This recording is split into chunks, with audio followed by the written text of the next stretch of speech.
everyone. Psalm 31 verse 15 says, "My times are in your hands."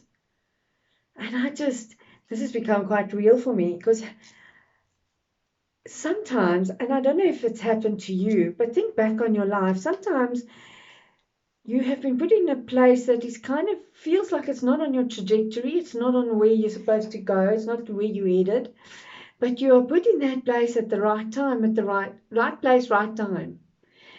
And it just feels divine. It just feels like somebody had this meeting planned, even if you didn't. And somebody wanted you there. And it's always such a privilege because often those are the times where you can be a support or you can do good in that moment at that time. And actually those are gifts from God. Our God has an eternal perspective. So we have a what said to me, it's a linear time like this. It has a beginning and it has an end. That's how we feel. The hour starts and then the hour ends. And that's how we operate. And that's how we've moved ourselves forward from one day to the next and the next. But somebody else, I said, then how do you mean God has a different way of thinking of things? And she said actually, sorry, that his time is like vertical. He sits in the middle. And on this side, he sees whoever in the Bible. And on this side, he sees you in this time where we are now. It's his perspective is eternal. So he doesn't measure good and bad from when you weren't to when you were. It is. He says, I am. I was, I have been, I am now, and I'm going to be. All in the same space. God doesn't see time as linear like we do. And so when you find yourself in the right place at the right time, you boggle your mind to think how things have happened so that you could get to that space. And sometimes you look back and you think, oh, that happened and that happened. But God knew that the moment you needed to be at a place where you had to be, so you could be the comfort for that person. But isn't it also wonderful how God has done the same for you? Think about it.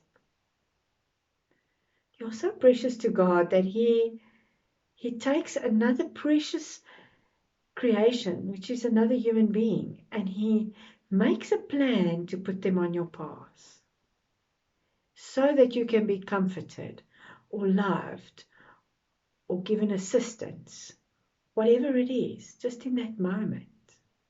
Just walk part of my journey with me. And you will walk long parts of your journey with some people, and it will be almost like an eternity for you because it will be almost like forever.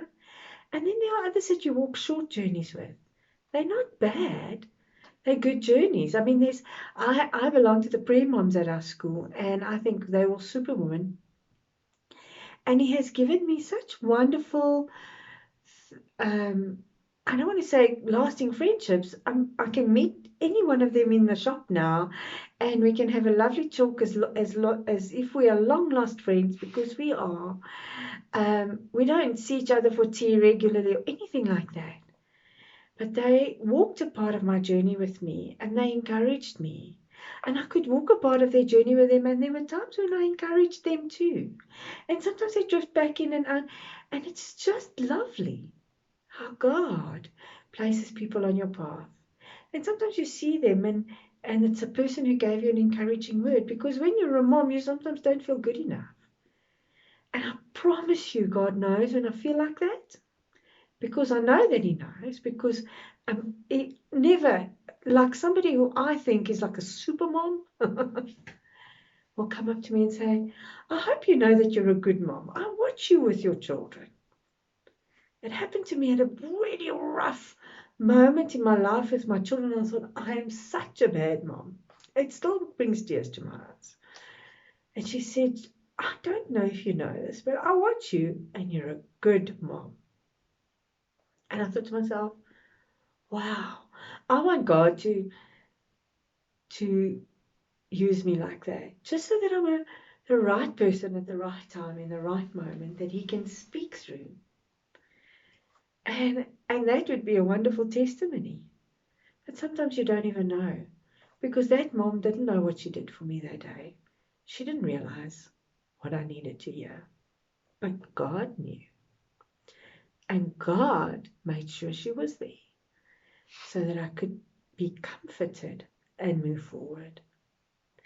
So when you are so surprised, think about, for being there to do God's work, think about how precious you are, that He has allowed you to be precious help and comfort for somebody else. Go and be Jesus with skin on where you can. Like the previous scripture said, do not grow weary of doing good. Just be good. And Jesus with skin on for your fellow people. Have a wonderful day, and we'll speak again tomorrow.